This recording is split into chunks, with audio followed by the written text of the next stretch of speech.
Sugar ఉన్న వాళ్ళు fruits తీసుకోవచ్చా లేదా? చాలామంది ఏమనుకుంటారు, అమ్మో! ఫ్రూట్స్ తియ్యగా ఉంటాయి గదా! తినడం వల్ల షుగర్ పెరుగుతుంది అని అనుకుంటారు. బట్ అలా కాదు. షుగర్ ఉన్న వాళ్ళు తప్పకుండా తమ డైట్‌లో ఫ్రూట్స్‌ని యాడ్ చేసుకోవాలి. ఎందుకంటే ఫ్రూట్స్‌లో వైటమిన్స్, మినరల్స్ ఇంకా చాలా హెల్తీ కాంపోనెంట్స్ ఉంటాయి. అది షుగర్ ఉన్న వాళ్ళకి చాలా ఇంపార్టెంట్. అయితే ఈరోజు మీకు తక్కువ షుగర్ పెరిగే ఫ్రూట్స్ ఏంటో చెప్తాను. అది మీ డైట్‌లో యాడ్ చేసుకోండి. అవేంటంటే యాపిల్, కివి, పప్పాయ్, డ్రాగన్ ఫ్రూట్, ఈ జామకాయ, ఆరెంజ్, స్ట్రాబెర్రీ. ఇవేంటంటే తక్కువ షుగరే పెరుగుతాయి దీంతోటి.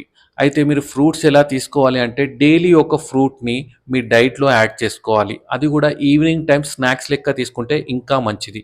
ఒకవేళ పెద్ద ఫ్రూట్ అయితే 2 ఒక్కలు అంటే సగం తీసుకోవచ్చు. అదే చిన్న ఫ్రూట్ అయితే కంప్లీట్ ఫ్రూట్ తీసుకోవచ్చు. కొంతమంది ఏం జేస్తారు, జామకాయ తినొచ్చు కదా అని చెప్పి 2, 3 జామకాయలు తినడం, 4, 5 ఫ్రూట్స్ తినడం అలా మాత్రం అస్సలు చేయకూడదు. ఇప్పుడు చెప్పిన నేను ఏదైతే ఫ్రూట్ చెప్పానో పెద్దదైతే సగం, చిన్నదైతే ఫుల్ ఫ్రూట్ తీసుకోవచ్చు. అలా తీసుకుంటే మీరు హెల్తీగా ఉంటారు అండ్ మీ షుగర్ గూడా కంట్రోల్‌లో ఉంటుంది. Thank you.